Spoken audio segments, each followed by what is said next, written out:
ายควายพระเจ้าประสงค์ทุกรูปปกห่มรักษาปออกแม่ออกการเวลาล่วงผ่านเมื่อท่านอายุได้11 ปีพร้อมกับราศีอันสง่าเกินกว่าเด็กในวัยเดียวกันจึงได้รับความเมตตาจากสาธุเจ้าครูบามารวิชัยผู้เจริญด้วยศีลและจริยวัตรได้ขอนานอินตะและนางซอนให้เด็กชายควายได้เป็นศิษย์เพื่อเข้าศึกษาอักขระสมัยอยู่วัดวาอารามและปรนนิบัติครูบาอาจารย์ที่วัดฝายหินเมื่ออายุได้15 ปีท่านได้บรรพชาเป็นสามเณรอยู่ในบวรพระพุทธศาสนาณวัดฝายหินเวลานี้เจริญปอน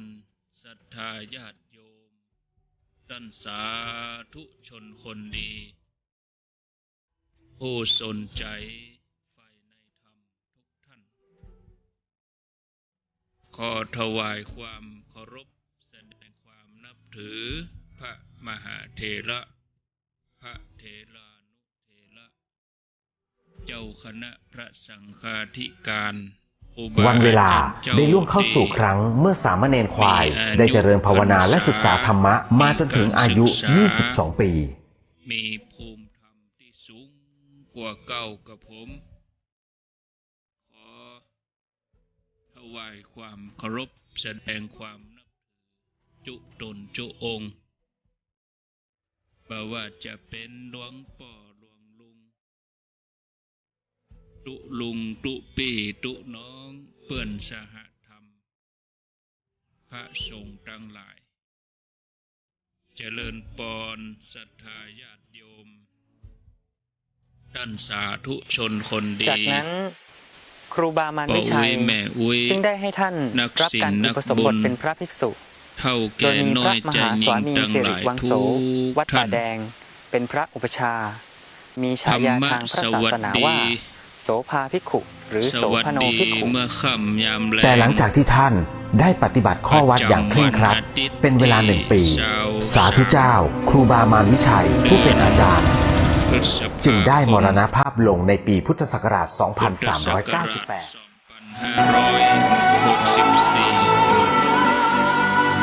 วันนี้เป็นวันเดือน8 มีนาขึ้น12 ค่ำเดือน8 มีนาขึ้น12 ค่ำหลังจากนั้นพระโสภาจึงเข้ารับหน้าที่เป็นเจ้าอาวาสวัดฝายหินเป็นต้นมาขณะนี้ 18 นาฬิกาท่านได้จัดให้มีการศึกษาขึ้นเป็นครั้งแรกทั้งอักขระภาษาทั้งคัมภีร์มูลกระจายและคัมภีร์สมัญพิทายานซึ่งในสมัยนั้นเรียกว่าศรัทธา8 มรรคหรือเรียกกันในปัจจุบันว่าไวยากรณ์การจัดการศึกษาในครั้งนั้นเป็นที่แพร่หลายและแผ่กว้างไปถึงเมืองน้อยใหญ่ต่างๆจึงมีกุลบุตรจากต่างสถานที่เข้ามารับการศึกษาณวัดฝายหินแห่งนี้เช่นลำพูนลำปางแพร่น่านเชียงรายหรือแม้กระทั่งเมืองเชียงตุงซึ่งตั้งอยู่ในประเทศพม่าในปัจจุบันเป็นผู้รับผิดชอบดำเนินรายการมาพบกับญาติโยมท่านสาธุชนคนดีทั้งหลายเป็นประจำทุกวันเสาร์แล้วก็วันอาทิตย์หลังจากที่ด้วยการที่วัดฝายหินเคยเป็นที่ศึกษาเล่าเรียนทั้งทางอักขระภาษาและคัมภีร์ต่างๆมาตั้งแต่อดีตจนถึงปัจจุบันในเวลาเมื่อค่ำยามแลงอย่างนี้ก็มีพระสงฆ์มาเผยแผ่ธรรมะ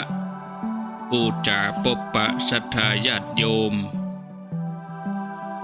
ณเวลานี้ก็มีอยู่ความเจริญรุ่งเรืองของฝ่ายสงฆ์ในครั้งครูบาโสภานั้นทั้งคามวาสีและอรัญญวาสีจากที่เคยกระจายก็ได้จัดตั้งเป็นหมวดหมู่ขึ้นด้วยบารมีธรรมของท่านนั่นเองแล้วก็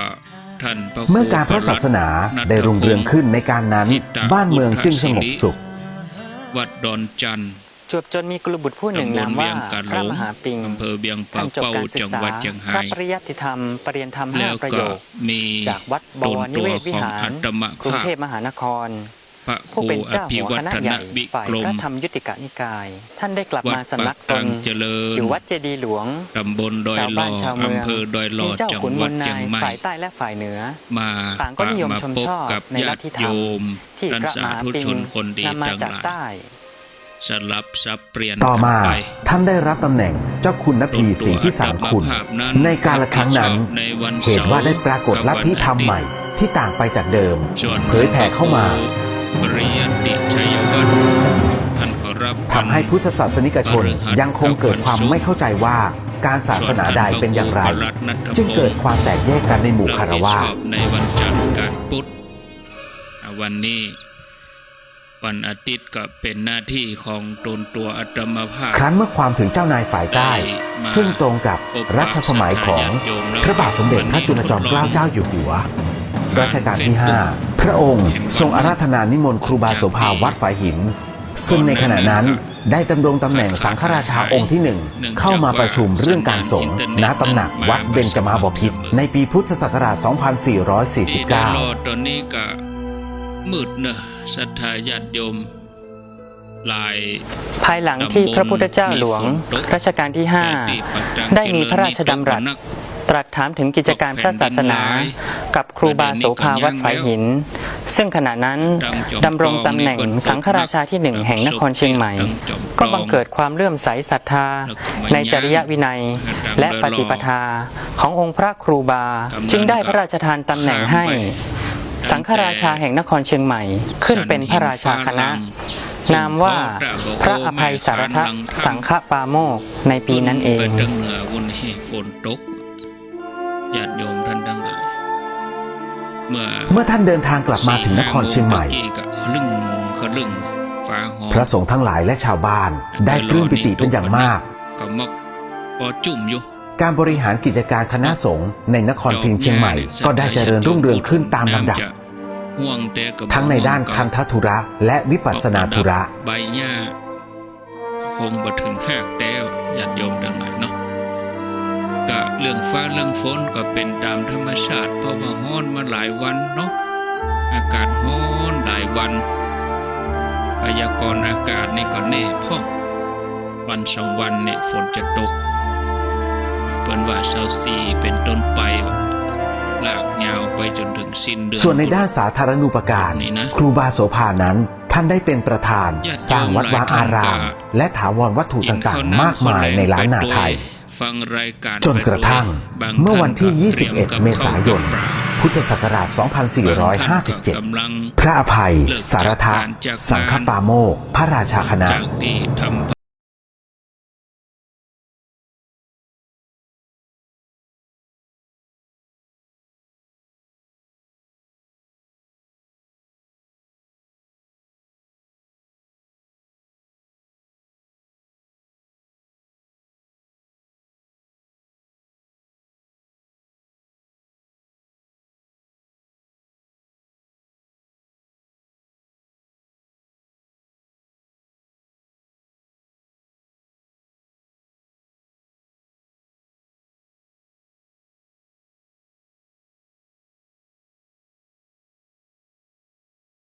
ตัวที่จะฉายแสงแวววาว ปัจจุบันยังคงเหลืออนุสรณ์สถาน ให้ศิษยานุศิษย์ทั้งหลายได้กราบไหว้บูชา ระลึกถึงคุณงามความดี ในปฏิปทาอันควรค่าแก่การสักการะ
สะดงตกลงดอกไม้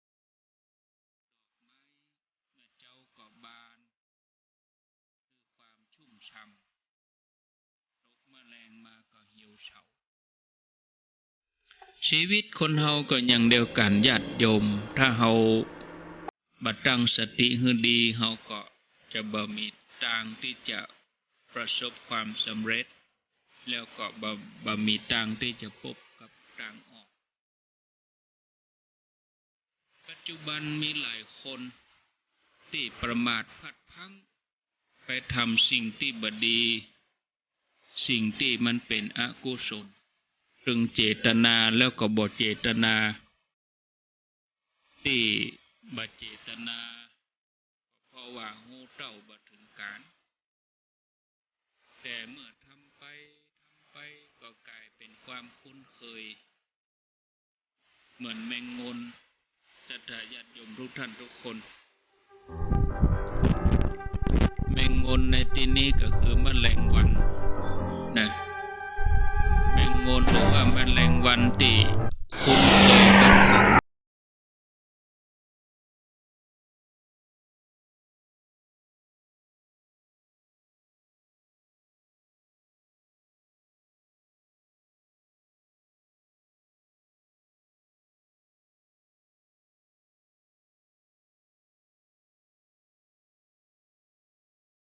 บางคราวก็กลายเป็นจาก คน ประวั ที่ ติ หั การ น ปก ก ครอง ง ค จั ณะ ก สง เป็น ฆ์จัง ด ห อ วั ก ดเชียง บั ใหม่ ว ได้มีการบันทึกไว้ว่า เมื่อเป็นอย่างอี้ ภายหลังที่เหล่าคณะสงฆ์ เข้าใจเรื่ เค อง ย บุ ก ญ ระจัดกระจายเพราะ เข้า การ ใจ ศึกสง เรื่อ ค ง ราม บาปบุญคุณโท น ษ ครเชียงใหม่ในสมัยนั้น บ่ อยู่ ได้ ในค ต วาม ระ ดู ห แล นัก ข ถึ อง ง ชีวิต พระเจ้าอินทวิชยานนท์ ชีวิตหลัง รา ค ช วาม บิ ตา ดาย เป็น ในพระราชายาเจ้าดารารัศมี ได้ถวายตำแหน่งแต่งตั้ง เสียงจะ ประกาศ ดัง เป็นมหาสังฆพิธีขึ้น เมื่อวันขึ้น 15 ค่ำเดือนวิสาขะ ปกติ หรือเดือน แล้วก็ 8 เหนือ จุลศักราช 1257 ณ วัดพระธาตุดอยสุเทพ บาง โดย สิ่ ให้ ง ครู บาง บา อย่าง โสภาวัดฝายหิน ขึ้นเป็นปฐมสังฆนายก เอาละ องค์ที่หนึ่ง ศรัทธา ของล้านนาไทย เมื่ โด อ ยมีสมณศักดิ์ตำแหน่งนามว่า บ่เข้าใจเรื่อง ม บา หา ป เถ บุ ร ญ รา คุณ ช โท ครู ษ ปฐมสังฆนายกะโสภา บ่ได้ตระหนัก วัด บ่ได้ ฝายหิ พิ น จารณา สังฆราชาที่ ให้ หนึ่ง แจ้ง แห่งนครเชียงใหม่ ศรัทธาญาติโยมบางครั้งบางทีก็ ครูบาโสภา เข้าใจกฎ ท่านเปรียบเสมือนปราชญ์แห่งอักษรศาสตร์ ทั้งภาษาล้านนา กฎแห่ง ภาษาบาลี ผู้เชี่ยวชาญพระไตรปิฎก มีความ อัตถคถาดี ซั กา บซ้อน ท่านได้รับการยกย่องว่าเป็นพหูสูตร ทั้งทางด้านการปฏิบัติธรรม พระกรรมฐาน และบำเพ็ญสมาธิวิปัสสนา โดยถือว่าการกระทำที่ตัวเองได้เนี่ยได้ทำประโยชน์ในปัจจุบันนะเป็นหลัก หลังวัดฝายหิน แล้วก็เอา ห่างออกไปราว สติปัญญ 200 เมตร ความสามารถ เงื่อมผาแห่งนี้ คือสถานที่ที่ท่านใช้เป็นที่ปลีกวิเวกบำเพ็ญวิปัสสนาอยู่เสมอ เมื่อได้ทรัพย์สินเงินทองมา ก็เมาว่าสิ่งที่ทำไป ย้อน นั้น กลับไป ดีแล้ว เกือบ 200 ปี ต้องแล้ว ที่ผ่านมา ยิ่งทำ ในปีมะโรงจัตวาศก อันที่มัน พุทธศักราช เป็นอกุศล 2374 สิ่งที่มัน ณ เป็น รุ่ง บาป สาง เพิ่มขึ้น ของวันอังคารขึ้นหนึ่งค่ โดย ำเดือน ผม 8 เหนือ ว่าวันตรังหน้า เด็กชายตัวน้อยคนหนึ่งก็ได้ถือกำเนิดขึ้น จะกลายเป็นความ พร้อมกับเวลาที่ฝูงควายของชาวบ้าน ซึ่งปล่อยให้ออกไปกินหญ้า ได้กลับเข้ามาหมู่บ้านโดยที่ไม่มีใครไล่ต้อน สุดท้ายก็ ด้วยเหตุอัศจรรย์นี้เอง กลางทะเล บิดามารดา จึงได้ตั้งชื่อไว้เป็นอนุสรณ์ว่า เด็กชายควาย ทำอกุศลถึงบรรนักขั้นที่เป็นอนันตริยกรรม การเวลาล่วงผ่าน ซึ่ง เมื่อท่านอายุได้ เป็นขลุ 11 ปี กรรม พร้อมกับราศีอันสง่าเกินกว่าเด็กในวัยเดียวกัน พบจัดนี้ จึงได้รับความเมตตาจากสาธุเจ้าครูบามารวิชัย ผู้เจริญด้วยศีลและจริยวัตรได้ขอนานอินทระและนางซอน ให้เด็กชายควายได้เป็นศิษย์ ส่งผลเตื้อ เพื่อเข้าศึกษาอักขระสมัยอยู่วัดวาอาราม และปรนนิบัติครูบาอาจารย์ที่วัดฝายหิน แต่จะส่งผลในชาติต่อ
ก็ยังว่า ครู นะ บา ญา มา ติ น โย วิ ม ชัย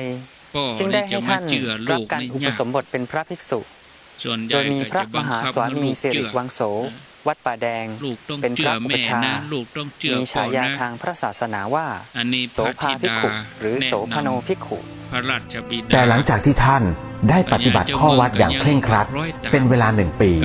สาธุเจ้าครูบามานวิชัยผู้เป็นอาจารย์ จึงได้มรณภาพ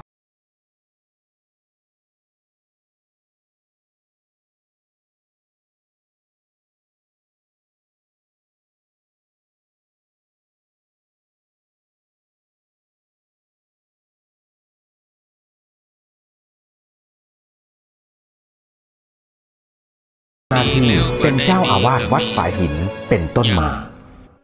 ข้าทาสคนนี้ชื่อว่าวิชกะนี่หรอ ท่านได้จัดให้มีการศึกษาขึ้นเป็นครั้งแรกทั้งอักขระภาษาทั้งคัมภีร์มูลกระจาย และคัมภีร์สมัญพิทายาน ซึ่งในสมัยนั้นเรียกว่าศรัทธา8 มรรคหรือเรียกกันในปัจจุบันว่าไวยากรณ์ จัดไปเพราะว่า การจัดการศึกษาในครั้งนั้นเป็นที่แพร่หลาย และแผ่กว้างไปถึงเมืองน้อยใหญ่ต่าง ได้เกิดมา ๆ จึงมีกุลบุตรจากต่างสถานที่เข้ามารับการศึกษาณวัดฝายหินแห่งนี้ เช่น ลำพูน ลำปาง แพร่ น่าน เชียงราย หรือแม้กระทั่งเมืองเชียงตุง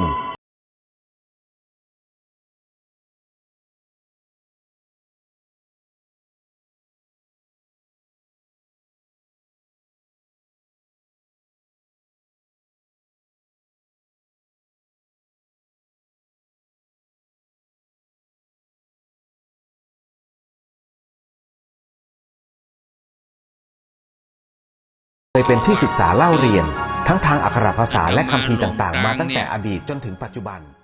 โยมปอจะบอกดังออกอาตมาได้เกาะด้วยความจดจ่อในการเสาะงัวก็บปะพระนี่ก็มาถามมาอย่างบ่ฮู้ก็เลยบ่สนใจ ความเจริญรุ่งเรืองของฝ่ายสงฆ์ในครั้งครูบาโสภานั้น ทั้งคามวาสีและอารัญญวาสีจากที่เคยกระจัดกระจายก็ได้จัดตั้งเป็นหมวดหมู่ขึ้นด้วยบารมีธรรมของท่านนั่นเอง ก็เลยโคดฮือพระ เมื่อการพระศาสนาได้รุ่งเรืองขึ้นในการนั้นบ้านเมืองจึงสงบสุข พระตัวนี้บ่ฮู้เรื่องนู้น จุดจนมีกุลบุตรผู้หนึ่งนามว่าพระมหาปิงท่านจบการศึกษาพระปริยัติธรรมปริญญาธรรม5 ประโยคจากวัดบวรนิเวศวิหารกรุงเทพมหานครผู้เป็นเจ้าหัวคณะใหญ่ฝ่ายพระธรรมยุติกานิกายท่านได้กลับมาสำนักตนอยู่วัดเจดีย์หลวงชาวบ้านชาวเมืองมีเจ้าขุนมูลนายฝ่ายใต้และฝ่ายเหนือต่างก็นิยมชมชอบในลัทธิธรรมที่พระมหาปิงนำมาจากใต้ ช่วยเหลือตุ๊กตาคน ต่อมา อยกไ ท่านได้รับตำแหน่งเจ้าคุณนพีศรีพิสารคุณในกาลครั้งนั้นเหตุว่าได้ปรากฏลัทธิธรรมใหม่ที่ต่างไปจากเดิมเผยแผ่เข้ามาทำให้พุทธศาสนิกชนยังคงเกิดความไม่เข้าใจว่าการศาสนาใดเป็นอย่างไรจึงเกิดความแตกแยกกันในหมู่คฤหัสถ์ ฉะนั้นก่อนตายเขาก็นึกถึงบุญกุศลที่ ครั้นเมื่อความถึงเจ้านายฝ่ายใต้ซึ่งตรงกับรัชสมัยของพระบาทสมเด็จพระจุลจอมเกล้าเจ้าอยู่หัวรัชกาลที่ 5พระองค์ทรงอาราธนานิมนต์ครูบาโสภาวัดฝายหินซึ่งในขณะนั้นได้ดำรงตำแหน่งสังฆราชาองค์ที่ 1เข้ามาประชุมเรื่องการสงฆ์ณตำหนักวัดเบญจมาบพิตรในปีพุทธศักราช 2449 กรรมที่เคยด่าพระก็ตวยมาเลย ภายหลังที่พระพุทธเจ้าหลวงรัชกาลที่ 5ได้มีพระราชดำรัสตรัสถามถึงกิจการพระศาสนากับครูบาโสภาวัดฝายหินซึ่งขณะนั้นดำรงตำแหน่งสังฆราชาที่ 1แห่งนครเชียงใหม่ก็บังเกิดความเลื่อมใสศรัทธาในจริยวินัยและปฏิปทาขององค์พระครูบาจึงได้พระราชทานตำแหน่งให้สังฆราชาแห่งนครเชียงใหม่ขึ้นเป็นพระราชาคณะนามว่าพระอภัยสารทัตสังฆปาโมกข์ในปีนั้นเองอรตเสนาบดีแล้วก็ข้าทาสคนนี้แล้วเมื่อท่านเดินทางกลับมาถึงนครเชียงใหม่ก็สรรเสริญพระบิดาว่าพระสงฆ์ทั้งหลายและชาวบ้านได้ปลื้มปิติเป็นอย่างมาก พระองค์มีการบริหารกิจการคณะสงฆ์ในนครพิงค์เชียงใหม่ก็ได้เจริญรุ่งเรืองขึ้นตามลำดับทั้งในด้านคันธธุระและวิปัสสนาธุระทิฏฐิเลวทรามได้อย่างใดถ้าสัตว์จะบริสุทธิ์โดยการท่องเที่ยวไปในสังสารวัฏการบวชของอาเจลกะชีเปยก็บ่มีประโยชน์เมื่อการบวชบ่มีประโยชน์ทำไมคุณอาเจลกะจึงต้องละกรรมส่วนในด้านสาธารณูปการครูบาโสภานั้นท่านได้เป็นประธานสร้างวัดวาอารามและถาวรวัตถุต่างๆมากมายในล้านนาไทยจนกระทั่งเมื่อวันที่ 21 เมษายน พุทธศักราช 2457 พระอภัยสารทะสังฆปาโมกข์พระราชาคณะ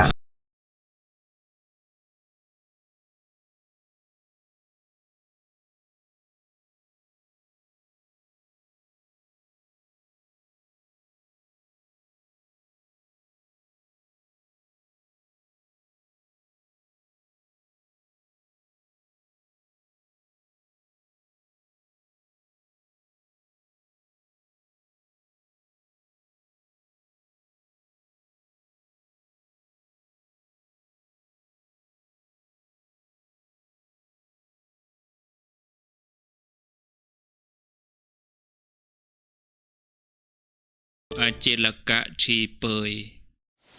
ปัจจุบันยังคงเหลืออนุสรณ์สถานให้ศิษยานุศิษย์ทั้งหลายได้กราบไหว้บูชาระลึกถึงคุณงามความดีในปฏิปทา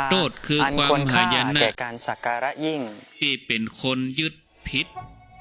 คิดผิดก็ยากที่จะปลดเปลื้องเหมือนป่าติดเบ็ดยากที่จะปลดเปลื้องตัวเองออกจากขอเบ็ดข้าแด่เสด็จพ่อเมื่อของพ่อกาที่บรรทุกสินค้านักเกินไปย่อมสามารถที่จะจมลง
ส่วนนรชนคนใดที่สั่งสมบุญไว้ทีละน้อยละน้อยย่อมไปสู่เทวโลกผู้ยินดีในกุศลย่อมไปสู่สวรรค์เปรียบดังจังที่กำลังจับย่อมดำลงไปข้างหนึ่งเมื่อเอาของนักออกเสียข้างที่ต่ำลงไปย่อมจะสูงขึ้นมาวีรชกวีชกะยินดีในกุศลมีความปีติปราโมทย์ใจเมื่อบาปกรรมที่เคยทำไว้หมดเชี่ยงเขาก็จะได้เข้าถึงเทวโลกพระเจ้าค่ะพญาเจ้าเมืองฟังลูกพระธิดาก็นิ่งไปพระองค์จะเปลี่ยนใจเปลี่ยนพระทัยพระธิดา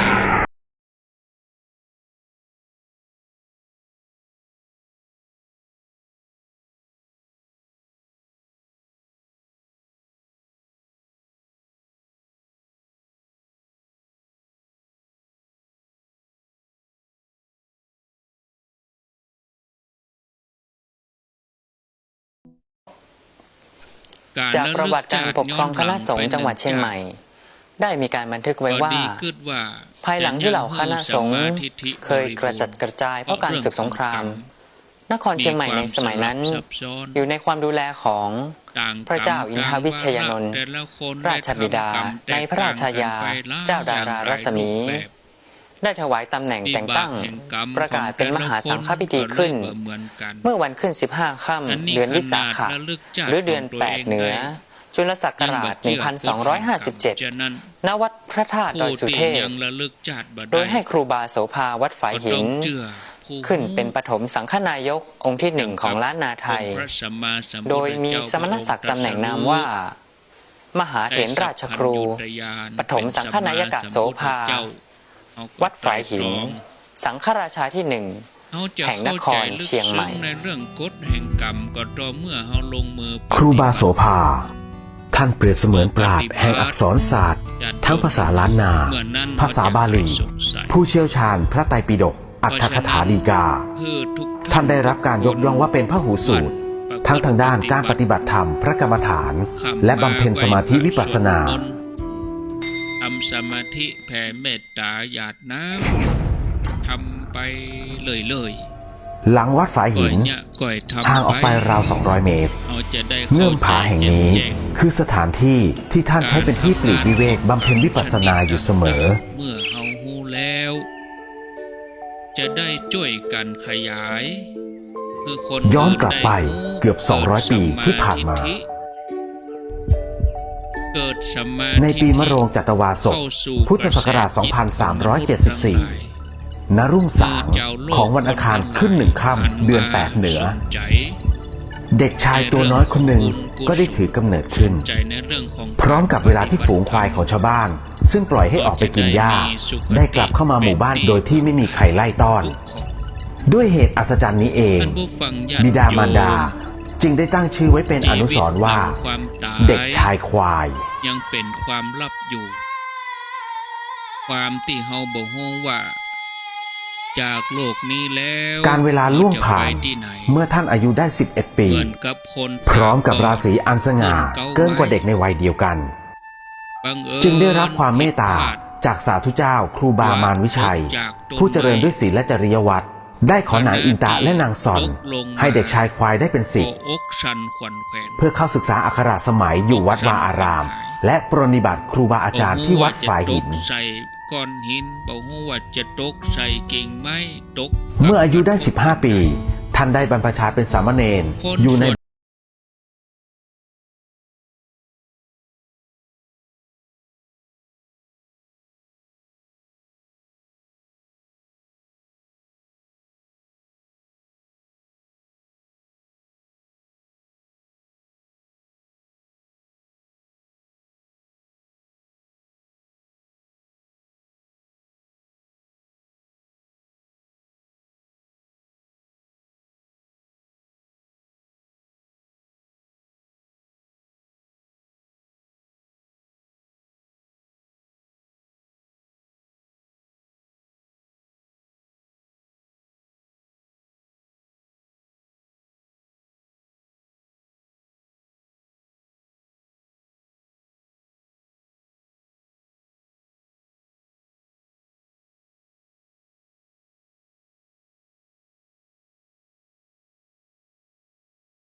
นี้ครูบามารวิชัยจึงได้ให้ท่านรับการอุปสมบทเป็นพระภิกษุโดยมีพระมหาสวามีสิริวังโสวัดป่าแดงเป็นพระอุปชามีฉายาทางพระศาสนาว่าโสภาภิกขุหรือโสภโนภิกขุแต่หลังจากที่ท่านได้ปฏิบัติข้อวัดอย่างเคร่งครัดเป็นเวลา1 ปีสาธุเจ้าครูบามารวิชัยผู้เป็นอาจารย์จึงได้มรณภาพลงในปีพุทธศักราช 2398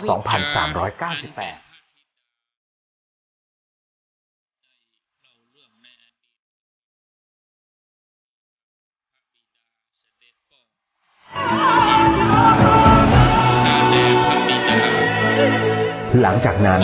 พระโสภาจึงเข้ารับหน้าที่เป็นเจ้าอาวาสวัดฝายหินเป็นต้นมาอาจจะดังเลยญาติโยม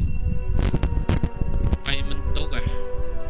ท่านได้จัดให้มีการศึกษาขึ้นเป็นครั้งแรกทางอักขระภาษาทั้งคัมภีร์มูลกระจายและคัมภีร์สมัญพิทายานซึ่งในสมัยนั้นเรียกว่าศรัทธาแปดมรรค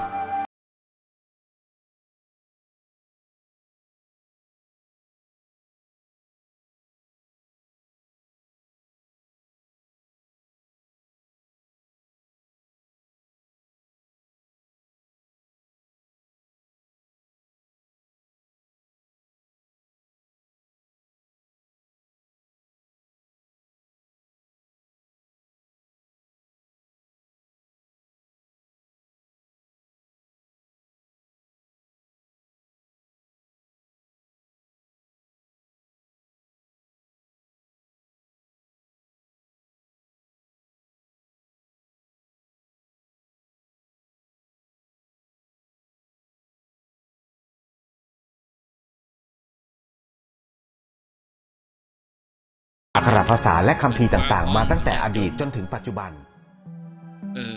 มันฟ้าห้องครุบเป็นตาที่ต้นเสียงต้นสายที่อาตมาเพเนอบ่ใจเป็นตาสถานีเปิ้นเด้อสถานีเปิ้นดีความเจริญรุ่งเรืองของฝ่ายสงฆ์ในครั้งครูบาโสภานั้นทั้งคามวาสีและอารัญญวาสีจากที่เคยกระจัดกระจายก็ได้จัดตั้งเป็นหมวดหมู่ขึ้นด้วยบารมีธรรมของท่านนั่นเองเมื่อการพระศาสนาได้รุ่งเรืองขึ้นในการนั้นบ้านเมืองจึงสงบสุขจนมีกุลบุตรผู้หนึ่งนามว่าพระมหาปิงท่านจบการศึกษาพระปริยัติธรรมปริญญาธรรม5 ประโยคจากวัดบวรนิเวศวิหารกรุงเทพมหานครผู้เป็นเจ้าหัวคณะใหญ่ฝ่ายพระธรรมยุติกนิกายท่านได้กลับมาสำนักตนอยู่วัดเจดีย์หลวงชาวบ้านชาวเมืองมีเจ้าขุนมูลนายฝ่ายใต้และฝ่ายเหนือต่างก็นิยมชมชอบในลัทธิธรรมที่พระมหาปิงนำมาจากใต้ต่อมาท่านได้รับตำแหน่งเจ้าคุณนพีศรีพิสารคุณในกาลครั้งนั้นเหตุว่าได้ปรากฏลัทธิธรรมใหม่ที่ต่างไปจากเดิมเผยแผ่เข้ามา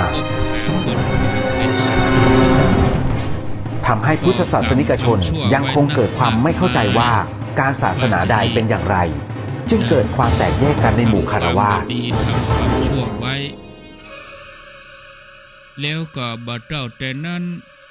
ก็ยังผิดศีลข้อ3ครั้นเมื่อความถึงเจ้านายฝ่ายใต้ซึ่งตรงกับรัชสมัยของพระบาทสมเด็จพระจุลจอมเกล้าเจ้าอยู่หัวรัชกาลที่5พระองค์ทรงอาราธนานิมนต์ครูบาโสภาวัดฝายหินซึ่งในขณะนั้นได้ดำรงตำแหน่งสังฆราชาองค์ที่1เข้ามาประชุมเรื่องการสงฆ์ณตำหนักวัดเบญจมาบพิตรในปีพุทธศักราช 2449 เกิดในวังเกิดที่เมืองโกสัมพีภายหลังที่พระพุทธเจ้าหลวงรัชกาลที่5ได้มีพระราชดำรัสตรัสถามถึงกิจการพระศาสนากับครูบาโสภาวัดฝายหินซึ่งขณะนั้นดำรงตำแหน่งสังฆราชาที่1แห่งนครเชียงใหม่ก็บังเกิดความเลื่อมใสศรัทธาในจริยวินัยและปฏิปทาขององค์พระครูบาจึงได้พระราชทานตำแหน่งให้สังฆราชาแห่งนครเชียงใหม่ขึ้นเป็นพระราชาคณะนามว่าพระอภัยสารทสังฆปาโมกข์ในปีนั้นเองปฏิบัติความ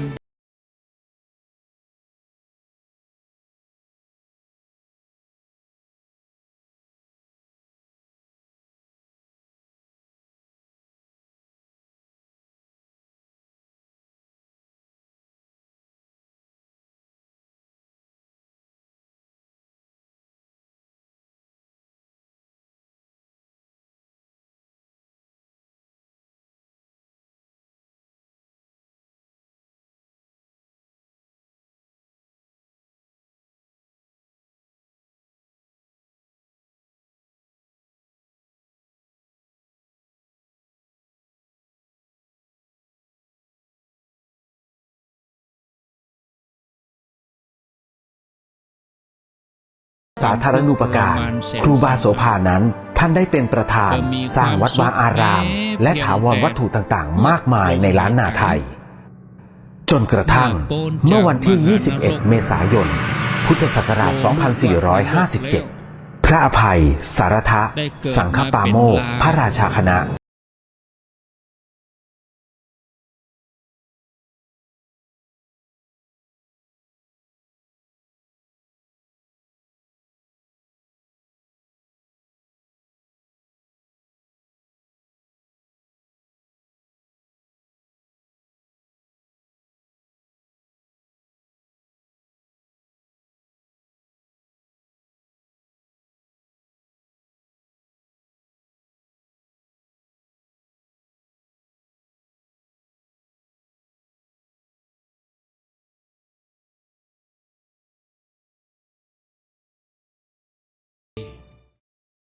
หม่อมฉันต้องกาย ปัจจุบันยังคงเหลืออนุสรณ์สถานให้ศิษยานุศิษย์ทั้งหลายได้กราบไหว้บูชา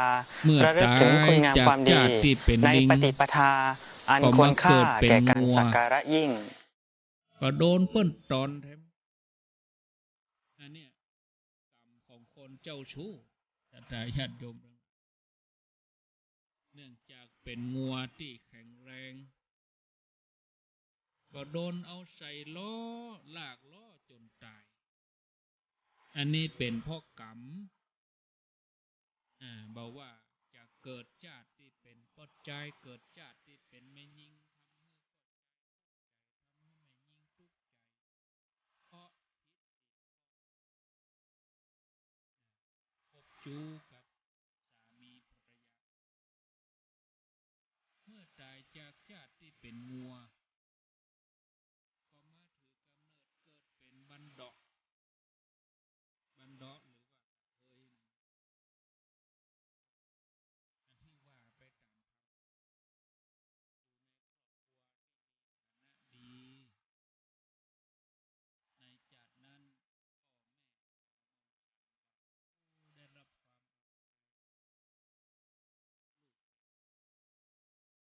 ตั้งแต่นั้นมา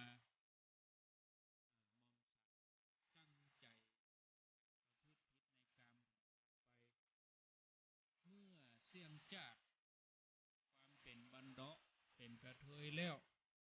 ตายจากนั้นจากนั้นก็มาเกิดเป็นนางเทพธิดาเพราะภาธนาตลอดตอนได้จาดเป็นบันดาะปั่มเป่งบุญกุศลทำบุญภาธนาขอมือได้เกิดเป็นแม่หญิงก็ตายไปก็ไปเกิดเป็นนางอัปปสรอยู่ในสวรรค์จันดาวดึงชอบฟ้อนรำแน่หลังจากที่จุติจากสวรรค์จันดาวดึงแล้วบุญที่เคยทำก็พลิกมาเกิดในเมืองมนุษย์เป็นลูกเศรษฐีเมืองโกสัมพีเมื่อจุติจากดาวดึงก็เวียนว่ายแต่เกิดในสองภพภพมนุษย์กับภูมิเทวดาเวียนไปเวียนมาถึง7 ชาติแล้วก็เกิดเป็นแม่ยิงถึง6 ชาติ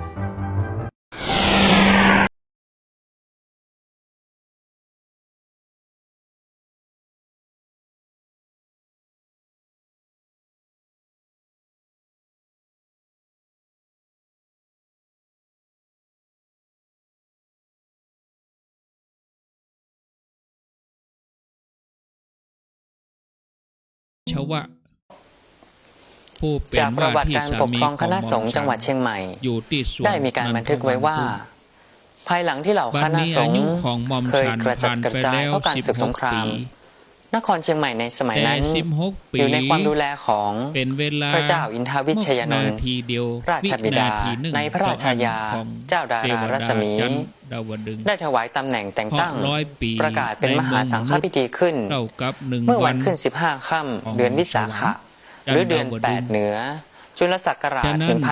1257ณวัดพระธาตุดอยสุเทพโดยให้ครูบาโสภาวัดฝายหินขึ้นเป็นปฐมสังฆนายกองค์ที่1ของล้านนาไทยโดยมีสมณศักดิ์ตำแหน่งนามว่ามหาเถรราชครูปฐมสังฆนายกะโสภาวัดฝายหินสังฆราชาที่1แห่งนครเชียงใหม่ต่อจากนั้นพระธิดาก็ครูบาโสภาท่านเปรียบเสมือนปราชญ์แห่งอักษรศาสตร์ ทั้งภาษาล้านนาภาษาบาลี ผู้เชี่ยวชาญพระไตรปิฎกอัตถกถาฎีกาท่านได้รับการยกย่องว่าเป็นพหูสูตรทั้งทางด้านการปฏิบัติธรรมพระกรรมฐานและบำเพ็ญสมาธิวิปัสสนาผิดศีลข้อ 3เหมือนบุคคลล้างเท้าจนสะอาดเว้นจากเปลือกตมฉะนั้นหลังวัดฝายหินห่างออกไปราว200 เมตรเงื่อมผาแห่งนี้คือสถานที่ที่ท่านใช้เป็นที่ปลีกวิเวกบำเพ็ญวิปัสสนาอยู่เสมอเหมือนนางฟ้าที่ย้อนกลับไปเกือบ200 ปีที่ผ่านมาผู้ใดปรารถนาโพในปีมะโรงจักรวาศกพุทธศักราช 2374 ณ รุ่งสางของวันอังคารขึ้น1 ค่ำเดือน 8 เหนือเด็กชายตัวน้อยคนหนึ่งก็ได้ถือกำเนิดขึ้นพร้อมกับเวลาที่ฝูงควายของชาวบ้านซึ่งปล่อยให้ออกไปกินหญ้าได้กลับเข้ามาหมู่บ้านโดยที่ไม่มีใครไล่ต้อนด้วยเหตุอัศจรรย์นี้เองบิดามารดาจึงได้ตั้งชื่อไว้เป็นอนุสรณ์ว่าเด็กชายควายนั้นได้สั่งสมกรรมดีไว้ในชาติปางก่อนโดยที่ไม่ต้องสงสัยการเวลาล่วงผ่านเมื่อท่านอายุได้11 ปีพร้อมกับราศีอันสง่าเกินกว่าเด็กในวัยเดียวกันจึงได้รับความเมตตาจากสาธุเจ้าครูบามารวิชัยผู้เจริญด้วยศีลและจริยวัตรได้ขอนานอินตะและนางซอนให้เด็กชายควายได้เป็นศิษย์เพื่อเข้าศึกษาอักขระสมัยอยู่วัดวาอารามและปรนนิบัติครูบาอาจารย์ที่วัดฝายหินร่างกายตกแต่งด้วยเครื่องย่องมีทองเมื่ออายุได้15 ปีท่านได้บรรพชาเป็นสามเณรอยู่ในบวรพระพุทธศาสนาณวัดฝายหินพระนางรุจาราชธิดาเล่าถึงอดีตชาติที่ตัวเองเกิดมาได้เล่าพระชนกพญาเจ้าเมืองซึ่งเป็นพระบิดาตั้งแต่เจ้าจนถึงเข้าคืนจนถึงฮอดแจ้งแห่งวันหนึ่งวันเวลาได้ล่วงเข้าสู่ครั้งเมื่อสามเณรควายได้เจริญภาวนาและศึกษาธรรมะมาจนถึงอายุ22 ปีบดีเชื่อกรรมของอาเจลกะชีเปยผู้เป็นมิจฉาทิฏฐิโลกนี้มีโลกหน้ามีสมณะผู้หมดกิเลสมีความดีความชั่วก็มีขอพระองค์เชื่อกรรมพญาเจ้าเมืองฟังกรรมของลูกเขารู้สึกปราบปลื้มพระทัยจากนั้นครูบามารวิชัยจึงได้ให้ท่านรับการอุปสมบทเป็นพระภิกษุโดยมีพระมหาสวามีสิริวังโสวัดป่าแดงเป็นพระอุปชามีฉายาทางพระศาสนาว่าโสภาภิกขุหรือโสภโนภิกขุแต่หลังจากที่ท่านได้ปฏิบัติข้อวัดอย่างเคร่งครัดเป็นเวลา1 ปีสาธุเจ้าครูบามารวิชัยผู้เป็นอาจารย์จึงได้มรณภาพลงในปีพุทธศักราช 2398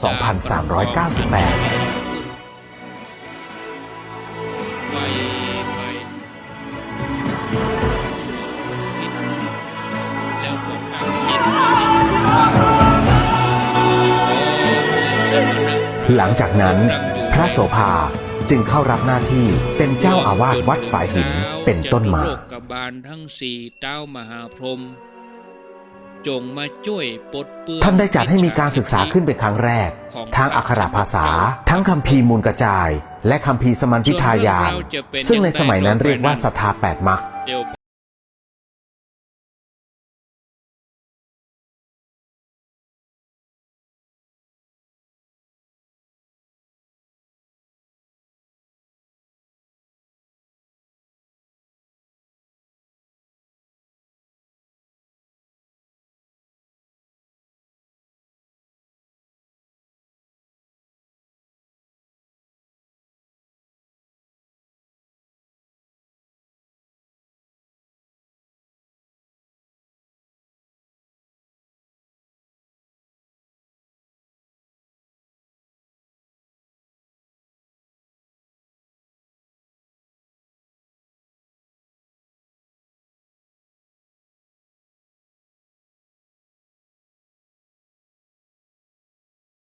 กระภาษาและคัมภีร์ต่างๆมาตั้งแต่อดีตจนถึงปัจจุบัน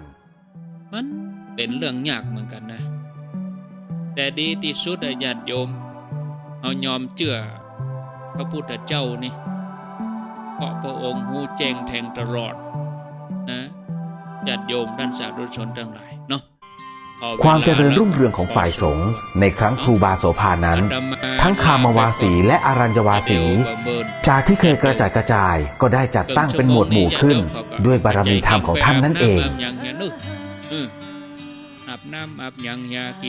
เมื่อการพระศาสนาได้รุ่งเรืองขึ้นในการนั้นบ้านเมืองจึงสงบสุขจวบจนมีกุลบุตรผู้หนึ่งนามว่าพระมหาปิงท่านจบการศึกษาพระปริยัติธรรมปริญญาธรรม5 ประโยคจากวัดบวรนิเวศวิหารกรุงเทพมหานครผู้เป็นเจ้าหัวคณะใหญ่ฝ่ายพระธรรมยุติกนิกาย